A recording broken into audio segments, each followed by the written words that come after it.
Happy 17th year anniversary muli sa bawat isa. At isang mapagpalang umaga po ang aking pagbati. Ako po muli si Pastor Jairo ng Sola Gracia Christian Fellowship. At ngayon po ay bilang panimula, tayo po muna ay sama-samang manalangin at lumapit sa Panginoon. Let's pray. Lord, salamat po sa umagang ito na pinagkaloob niyo po, Panginoon, sa amin. Salamat, O Diyos, sa muli na binigay niyo po sa aming pagkakataon upang makapanayam ka, Lord God, at makalapit sa inyo, makapanalangin at makapagpuri at makapagsamba sa pamamagitan ng aming mga awitin, at higit sa lahat, muli ay mapakain ng aming mga espiritual na buhay sa pamamagitan po ng inyo pong salita. Dalangin ko lamang po, Panginoong Diyos, na patuloy na mamuhay po sa amin ang inyo pong presensya, at patuloy na kayo po ang siyang maitaas namin sa lahat po ng aming gagawin sa buong maghapon na ito. Higit sa lahat sa aming mga gagawin sa aming worship service sa umagang ito. Salamat po, Panginoon, at patuloy na kayo lamang po ang siyang pumalagitna sa amin sa pangalan ng aming tagapagligtas sa Jesus. Amen. Ngayon po ay sama-sama naman po tayong magbigay ng papurit pagsamba sa ating Panginoon. Let me hear the worshipers! Where's all of my praises? I want everybody around the world to put your hands together, because all the praise belongs to God. Here we go. Every praise, it's to our God. Every word of worship, with one accord. Every praise, every praise. It's to our God. Come on, everybody, sing hallelujah. To our God. Glory, hallelujah. It's to our God. Come on, say every praise. Say every praise. It's to our God. Y'all know how we do it. Take it up. Every praise. It's to our God. Every word of worship, with one accord. Come on, say every praise. Every praise is to our God. I want everybody all over the world to sing hallelujah to our God. Glory, hallelujah is to our God. Every praise is to our God. Let's take it up one more time. Every praise. Come on, everybody.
thousand stories of what they think you're like, but I've heard the tender whisper of love in the dead of night, and you tell me that you're pleased and that I'm never alone. You're a good, good father. It's who you are. It's who you are. It's who you are. And I'm loved by you. It's who I am. It's who I am. It's who I am. Oh, and I've seen many searching for answers far and wide, but I know we're all searching for answers only you provide, 'cause you know just what we need before we say a word. You're a good, good father. It's who you are. It's who you are. It's who you are. And I'm loved by you. It's who I am. It's who I am. It's who I am. Because you are perfect in all of your ways. You are perfect in all of your ways. You are perfect in all of your ways to us. You are perfect in all of your ways. Oh, you're perfect in all of your ways. You are perfect in all of your ways to us. Oh, it's love so undeniable. I can hardly speak. Peace so unexplainable. I can hardly think as you call me. Deeper still as you call me. Deeper still as you call me. Deeper still into love. Love, love. You're a good, good father. It's who you are. It's who you are. It's who you are. And I'm loved by you. It's who I am. It's who I am. It's who I am. You're a good, good father. It's who you are. It's who you are. It's who you are. And I'm loved by you. It's who I am. It's who I am. It's who I am. You're a good, good father. It's who you are. It's who you are. It's who you are. And I'm loved by you. It's who I am. It's who I am. It's who I am. You're good. You are perfect in all of your ways. It's who you are. It's who you are. And I'm loved. You are perfect in all of your ways. It's who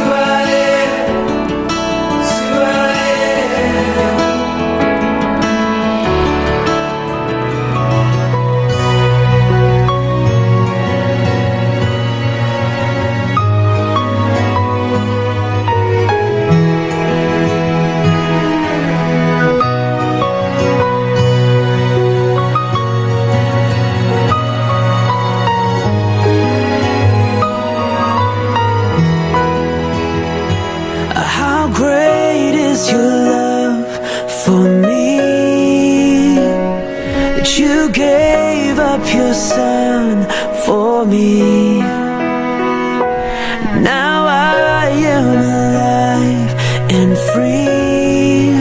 Father, I love you. Father, I love you. Oh,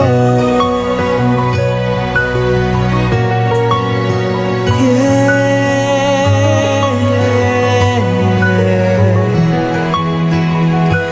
Your love made a way for me,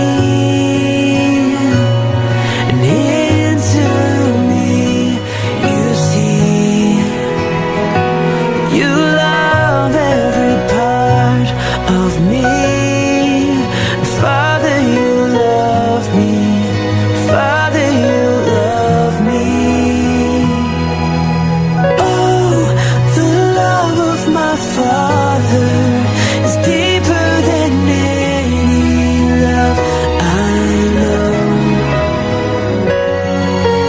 Oh, the grace that He shows me, His love overwhelming. This I know, the love of my Father, the love of my Father, the love of my Father, the love of my Father.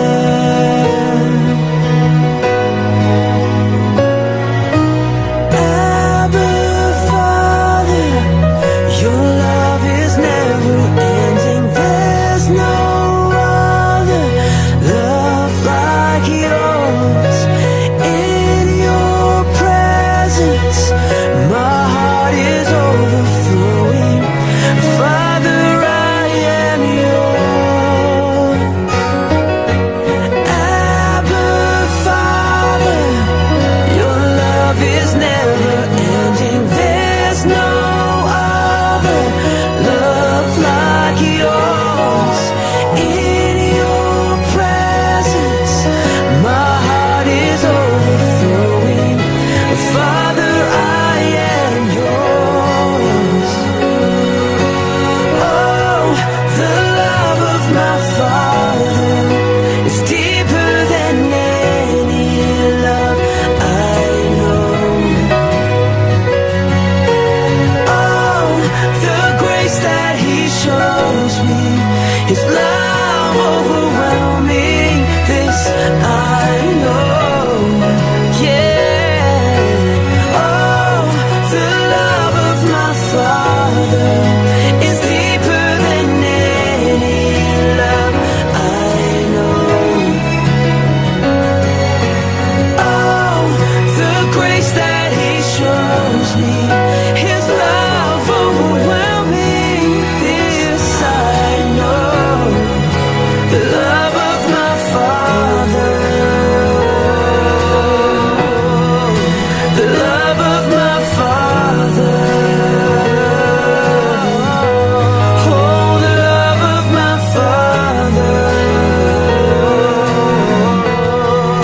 the love of my Father, the love of my Father.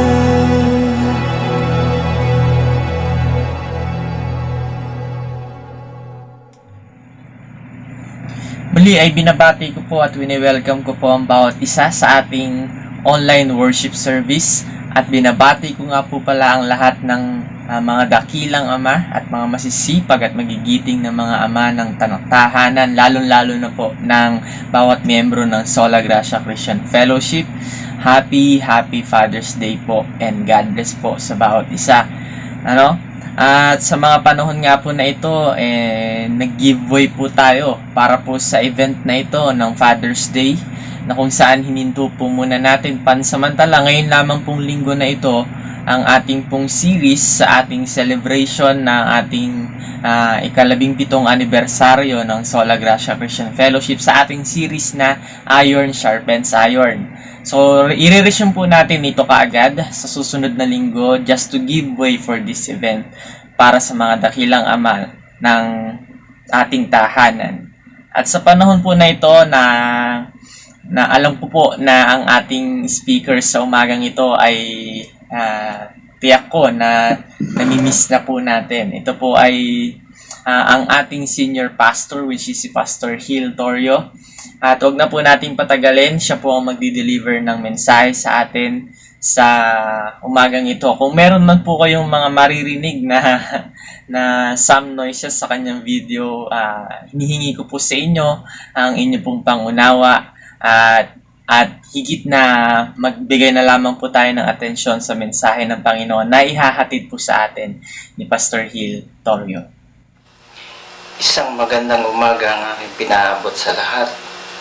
Welcome po sa ating morning online worship service.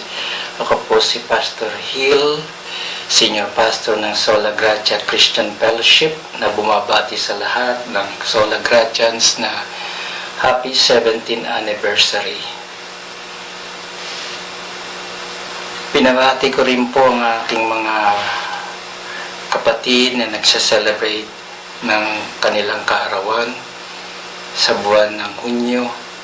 Pinabati ko po ng advance happy birthday si Jed Allen Reyes at si Rose Ann Ariada. At belated happy birthdays kay Banji Labra, Kim Ann Isidro, Julia Bencer, Susain Reyes, at ang aming kapatid na si Lourdes Reyes Saulo na nag-birthday kahapon June 20. Welcome kapatid sa pagiging senior citizen of this country. Welcome to Senior Citizen Club. At sa pagkakataong ito po ay hindi ako magbibigay ng mensahe sa ating anniversary theme na Iron Sharpens Iron. Pagkus magbibigay daan po tayo sa pinakamahalagang araw na ito na sineselebrate ng maraming bansa sa buong mundo. Every third Sunday po ng June ay tinatawag ng Father's Day.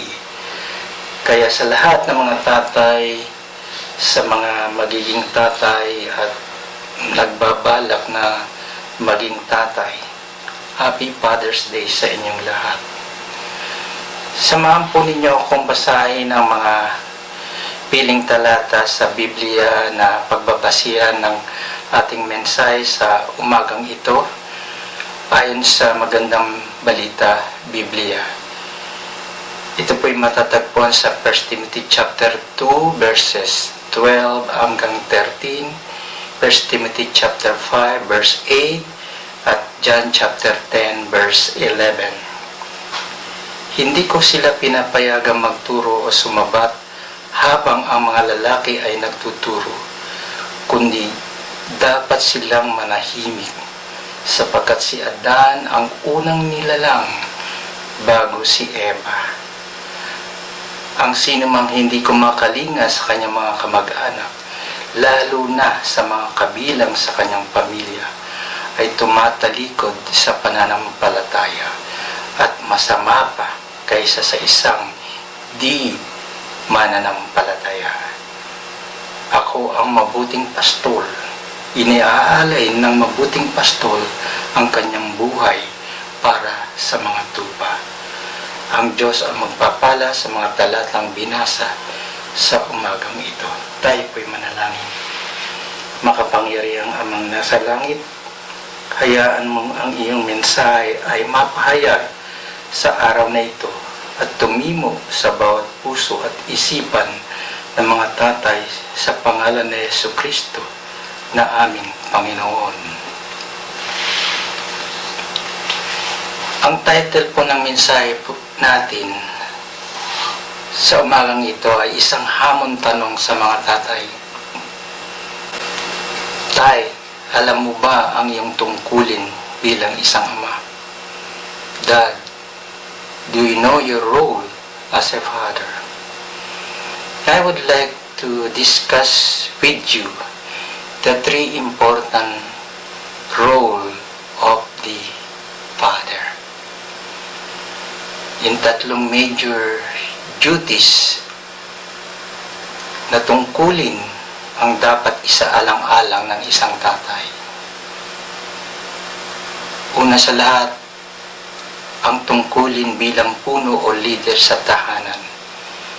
The role of leadership in the home. Alam po ninyo, sa divine plan of God, man was made head of the home. And that is not because he is any better than the wife, but simply because someone has to be in authority. But simply, this is a verse na ating binasa kanina. Hindi ko sila pinapayagang magturo o sumabat habang ang mga lalaki ay nagtuturo, kundi dapat silang manahimik sapagkat si Adan ang unang nilalang bago si Eva. I do not allow them to teach or to have authority over men. They must keep quiet, for Adam was created first, and then Eve. Ano ba ang ibig sabihin nito? This is not a male chauvinistic view, but simply a statement concerning lines of authority. Alam po ninyo, sa isang tahanan, dapat alam ng bawat isa ang mag-asawa kung sino ba talaga ang tagasunod at taga-utos. Mahalaga po yun. Dahil ito pong dinisenyo ng ating Panginoon. In all our lives, we all have someone to whom we are in subjection. It may be a boss, customer, authority in our city, or some other person. The fact remains that every man and woman is under subjection.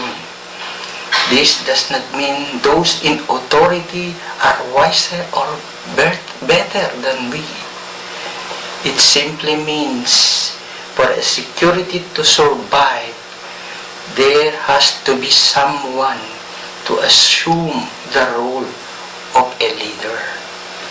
And God set the husband, yung lalaki, as head of the house and insist he assume this role. Pero alam mo po ninyong nangyayari sa mga tahanan ngayon, hindi alam kung sino ang nanay, hindi alam kung sino ang tatay. Kaya naman, alamin natin bilang isang ama ng tahanan, we should assume the role of leadership in the home. Pero, beware, assume the leadership with the attitude of Christ. Yung merong pagpapakumbaba, humility ang kailangan. Ang tanong, Tay, ikaw ba ang leader sa iyong tahanan? Ikaw ba ang nasusunod? O ikaw lang ang sumusunod? Even ang mga children, sila na ang nagiging leader, hindi na ang mga ama ng tahanan. Even ang mga nanay, nawawalan ng role. Kaya sinasabi sa Biblia, alamin mo ang iyong tungkulin. Ikaw ang haligi, ikaw ang ama ng tahanan. Ito ang yung role bilang isang ama ng tahanan. At yung pangalawang tuntunin ng tatay, the role of being a provider. Ang tungkulin ng pagbibigay suporta, napakahalaga po nito. From the very beginning, God established husbands as to be the provider. The Bible has some strong statements about those who refuse to fulfill this role. Sinasabi, ang sinumang hindi kumakalinga sa kanyang mga kamag-anak, lalo na sa mga kabilang sa kanyang pamilya, ay tumatalikod sa pananampalataya at mas masama pa kaysa sa isang di mananampalataya. Sa English po, sinasabi, "But if any do not take care of their relatives, especially the members of their own family, they have denied the faith and are worse than an unbeliever." Ito ay isang strong language sa 1 Timothy chapter 5 verse 8. Strong language that we must keep in mind that God created fathers to be miniature representatives of Himself. That is, they reflect the Heavenly Father. Yung kanyang nature, yung kanyang provision. Kaya yung mga ama, ang miniature representatives of God Himself. Tragically, nakakalungkot po. Many youngsters have a distorted picture of the Heavenly Father because their earthly fathers did not portray an image of love and responsibility. Some say, "Oh yes, I provide for my family."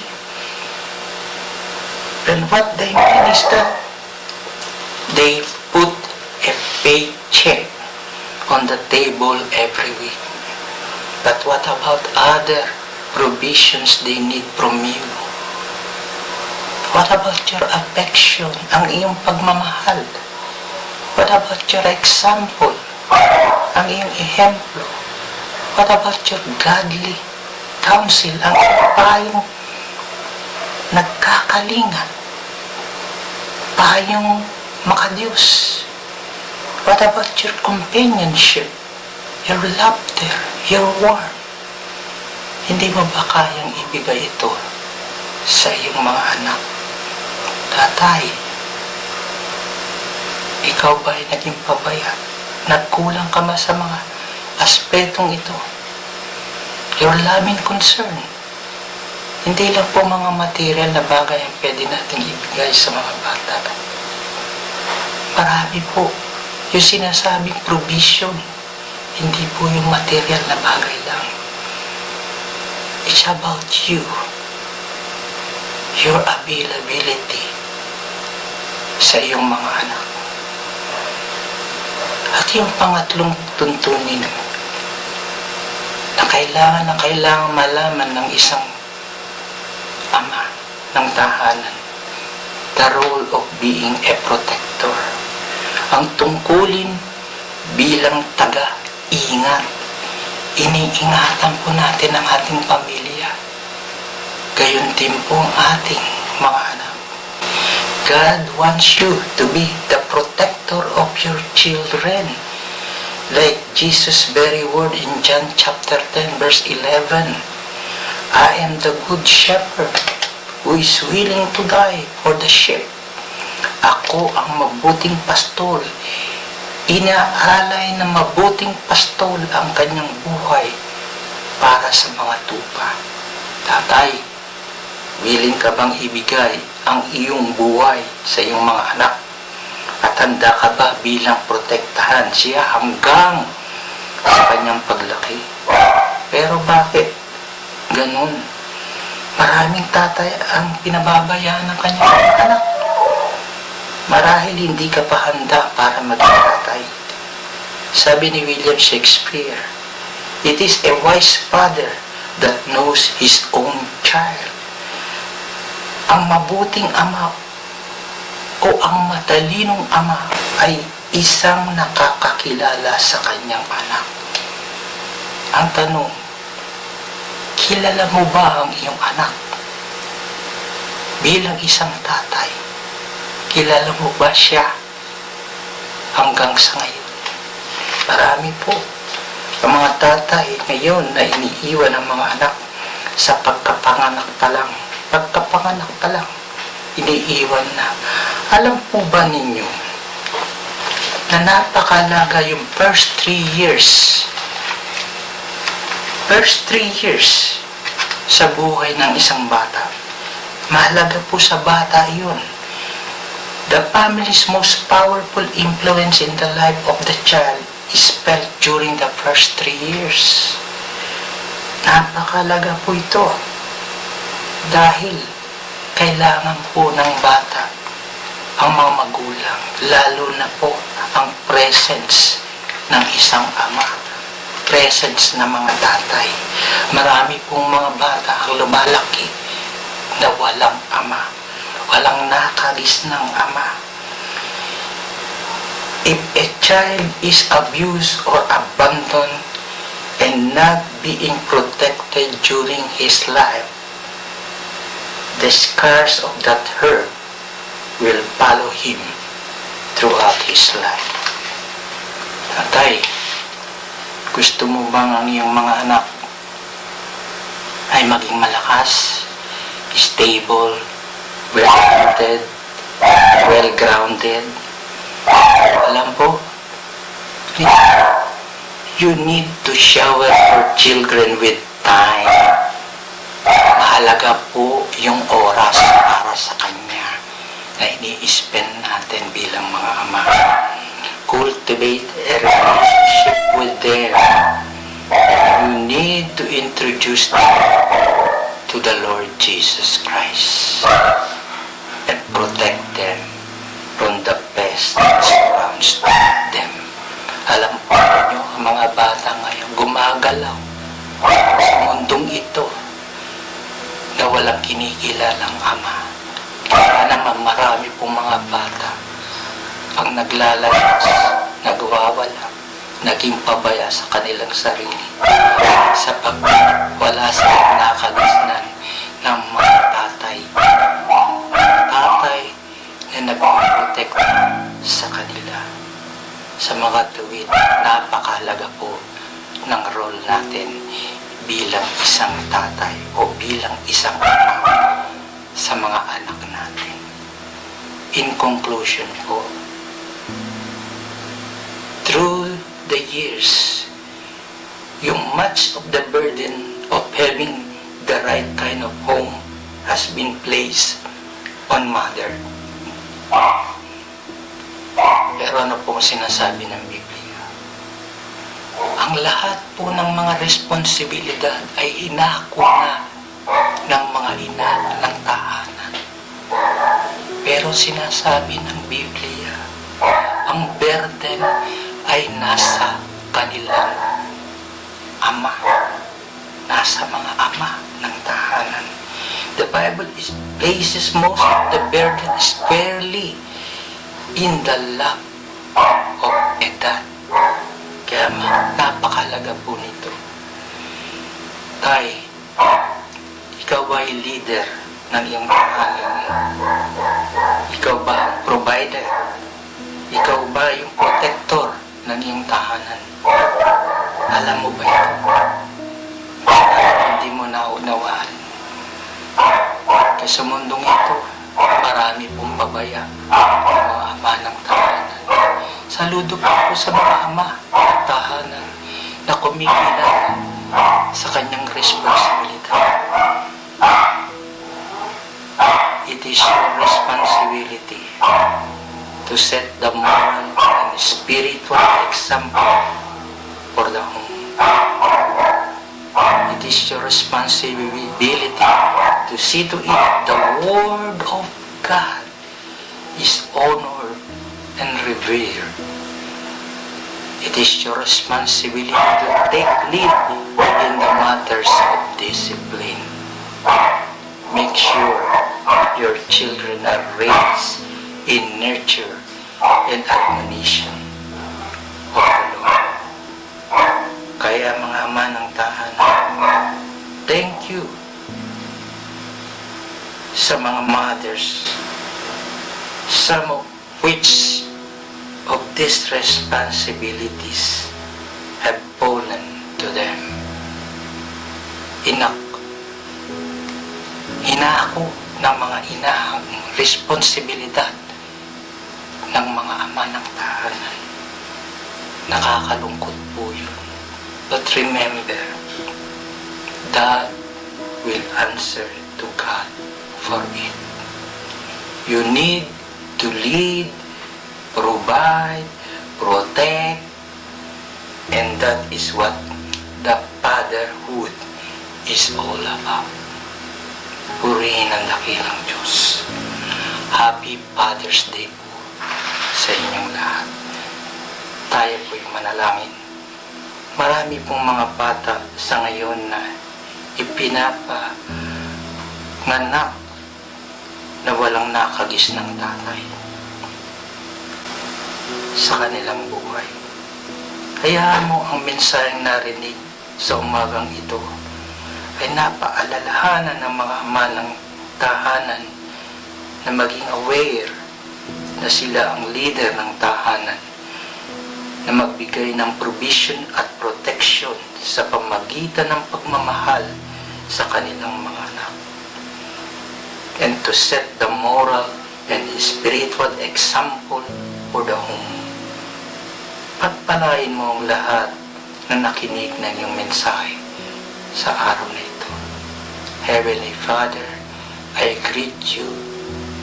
Happy Father's Day. Ang Panginoon na pinagmumulan ng kapayapaan, ang siya nawang magkaloob sa inyo ng kapayapaan sa lahat ng paraan at pagkakataon.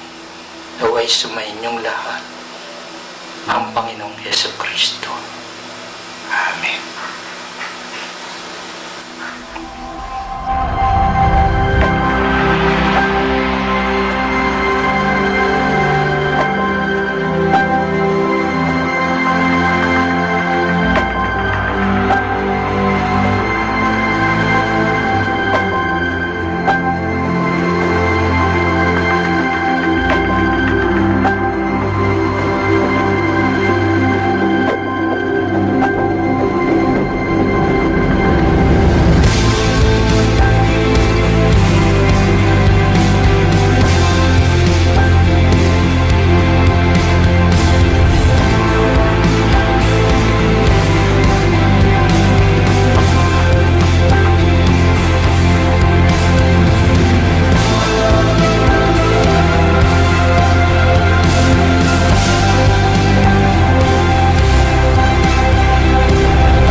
For our announcement naman po, patuloy po nating ipanalangin ang mga pending prayer requests po natin, kagaya po ng mga kapatiran natin na nangangailangan po ng kagalingan, tulad po ni Sister Susan or ni Tita Susan, kagaya po ni Miss Josephine Gersalia, na kapatid po ni Tita Eileen sa kanyang patuloy na pag-undergo sa kanyang chemotherapy, yung financial provision syempre at yung healing.